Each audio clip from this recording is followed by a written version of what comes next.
June 1, 1889, Aurora Daily Express, Aurora, Illinois. Dead by the thousand. Frightful havoc wrought by the loosened waters. Enormous loss of human life. 1,500 souls go down to death in the rushing and raging torrent. A Pennsylvania valley swept clean of houses, and the inhabitants whirled away in the seething and boiling cataclysm. Johnstown wiped from the face of the earth, and Cambria suffers a like fate, most fearful catastrophe on record in the country. Floods of rain caused the bursting of a dam in the mountains and let loose destruction in most appalling form. Heartbreaking scenes witnessed by those who were powerless to help the drowning. A property loss of $15 million estimated. Stories of survivors, details of the horror. Pittsburgh, June 1. A frightful calamity has swept over a portion of this state. The town of Johnstown has been wholly wiped out by a deluge, and an estimate from Blairsville intersection puts the number of lost at 1,500. A man rescued from the river at Bolivar, who was swept away from Johnstown, says positively that not less than 1,500 lives are probably lost in the valley of the Conemaugh. The first dispatches. Ghastly freight in the river borne by Sang Hollow. Pittsburgh, Pennsylvania, June 1. A telegraph operator in the Pennsylvania Railroad signal tower at Sang Hollow, 12 miles below Johnstown, says that about 87 dead bodies have floated past him down the river from Johnstown. It is stated that the reservoir above Johnstown broke about 5 p.m. yesterday, and the water flooded the town, carrying away houses by scores, and drowning probably hundreds of people. Wires are down, and no communication could be had with Johnstown last night. No trains are running east of Blairsville, 25 miles west of Johnstown. The latest report is that Johnstown is nearly submerged, and the roofs of but 2 houses are visible, while it is still raining, and the river rising at a very rapid rate. The cause of the flood is attributed to the bursting of a waterspout and the breaking of the South Fork Reservoir, which covers an area of 1 square mile and has had 20 feet of water in it. The latest is that Johnstown is now gone. The first great rush of water reached here at 7 o'clock last evening. This came from the bursted dam above Johnstown. It came like a frenzied whirlpool, and before the people could realize it, they were in its grasp. Fortunately, the people living on the low-lying ground escaped. At 7:30 o'clock, a great pile of driftwood was swept along, and from it shriek upon shriek for "Help, help, for God's sake," came. The horrified spectators on the shore saw 3 women, to one of whom were clinging 2 children, neither of whom was apparently more than an infant. The rapidity of the current and the position of the raft on the stream, together with the lack of facilities for rescuing, precluded the possibility of even thinking in the matter, and the raft passed out of sight, the screams of the women and children blending in their pleadings for aid, long after the raft was around the bend. The stream then became thickly strewn with men, women, and children clinging to all sorts of temporary means of salvation, and 2 men and a woman clung madly to the tops of huge trees, the men emulating the females in their shrieks for help that it was not possible to give. Just at dark, a lad was noticed clinging to a log. James Curry secured a long line and ran to the riverbank.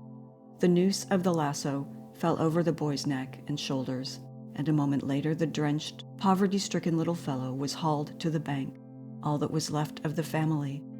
He was soon restored, and stated that his name was Edward Harston, 13 years of age. He had lived with his father and grandfather and mother in Cambria City, a part of Johnstown. At 4 o'clock, their home had been caught in the volume of water let loose by the bursting of the dam. They had all climbed upon a mass of driftwood and were carried along. Their raft went to pieces against a bridge pier, and he had not seen his relatives since, but thought that they were all drowned. Mr. Rhodes, a Blairsville intersection agent, saw a woman floating by on the roof of a house. With arms outstretched, she called in the most piteous tones to save her. "Oh my God," she cried, save me." "He caught the name of Lucy," said Mr. Rhodes, above the roar of the flood. Just ahead of the house, we could plainly see a cradle with a little babe in it. The child seemed to be sleeping, but more than likely was dead. A little after 2 o'clock, an engineer of the Pennsylvania Railroad saw 3 men drown at the railroad bridge in Johnstown. At the time, the water was fully 50 feet deep. A survivor's terrible story. She is sure 1,500 people are lost. The rush of water. Blairsville, Pennsylvania, June 1. At Lockport, about 18 miles from Johnstown, the scene of the disaster, Elliot Benson, an old man, Mrs. Boyle, Patty Madden, and 2 Hungarians were rescued. Mr. Benson said, "I live in Cambria City. I think not less than 1,500 people were lost. In the house with me on Chestnut Street were 10 persons beside myself, and I feel sure they were all lost." Up to 4 o'clock in the afternoon, the water, which was 7 feet deep in the streets, remained stationary. In the afternoon, the great rush came.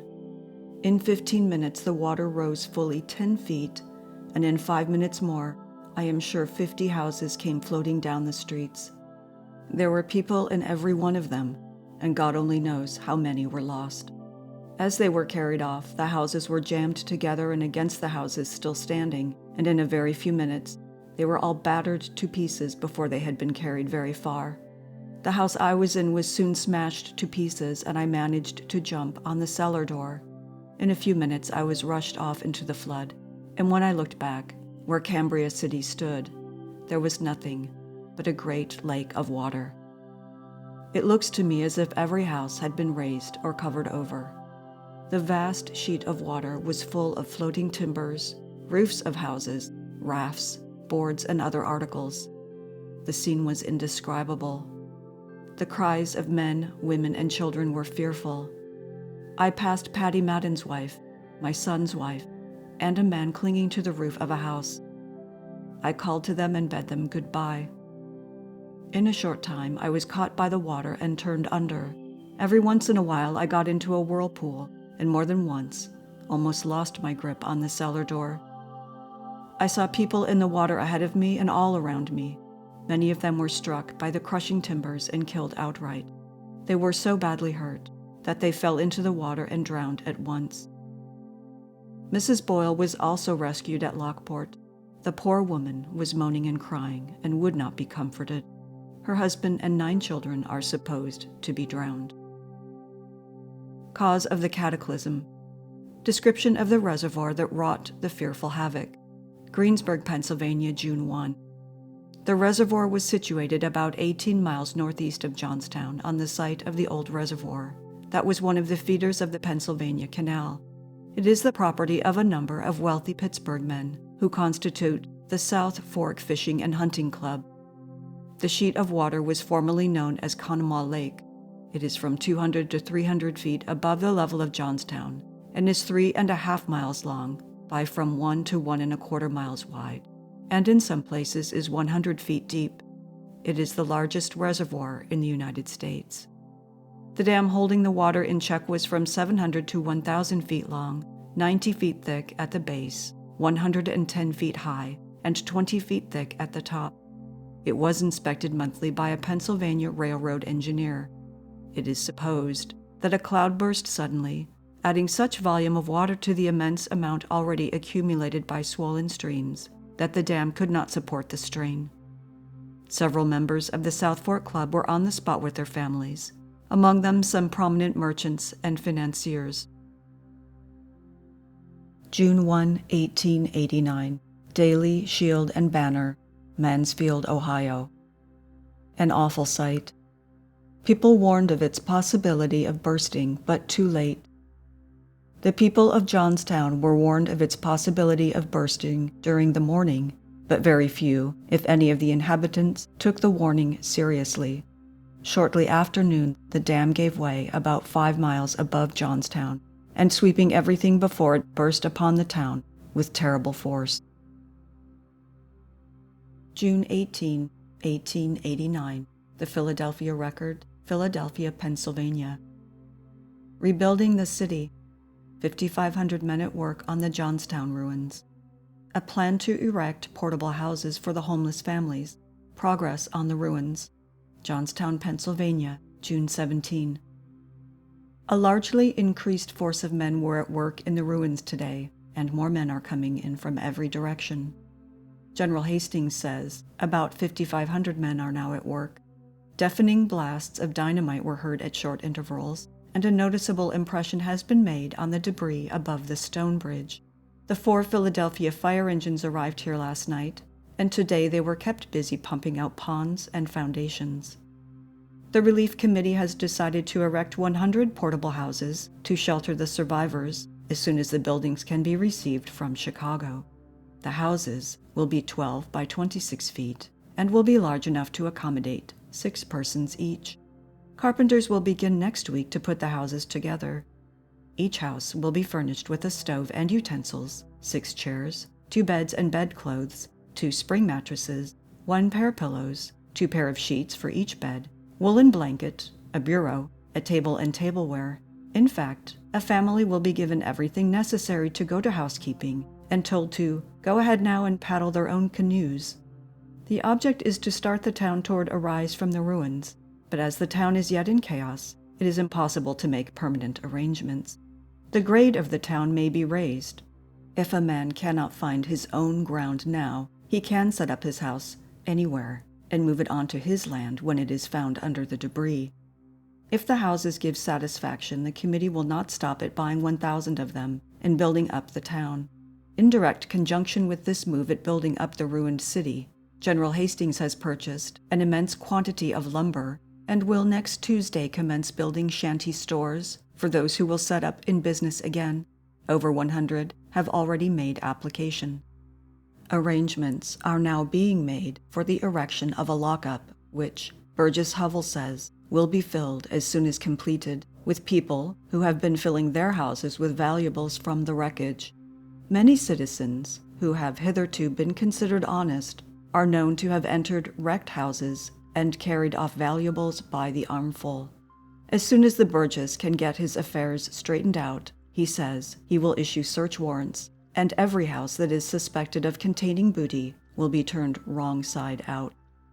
17 more bodies were dug from the wreckage here today. Among them was the body of Mrs. Annie Bates of Racine, Wisconsin.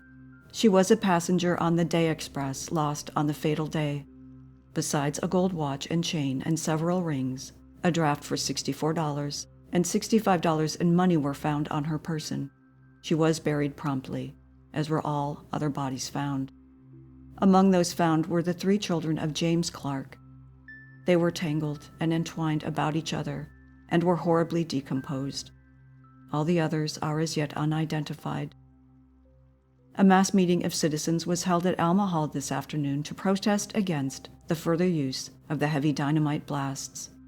The blast used heretofore has been 500 pounds, but smaller blasts were advised, and General Hastings has accepted the wish of the meeting, and only 35-pound blasts have been put off today.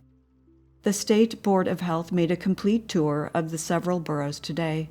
They have not yet made a report, but it is hinted in official circles that their sanitary arrangements will be severely criticized and condemned, and many recommendations will be made. 3 members of the 14th Regiment were arrested at Cambria City tonight, charged with insulting women. They are locked up. Citizens of the place are burning with indignation, and many threats of lynching are made tonight.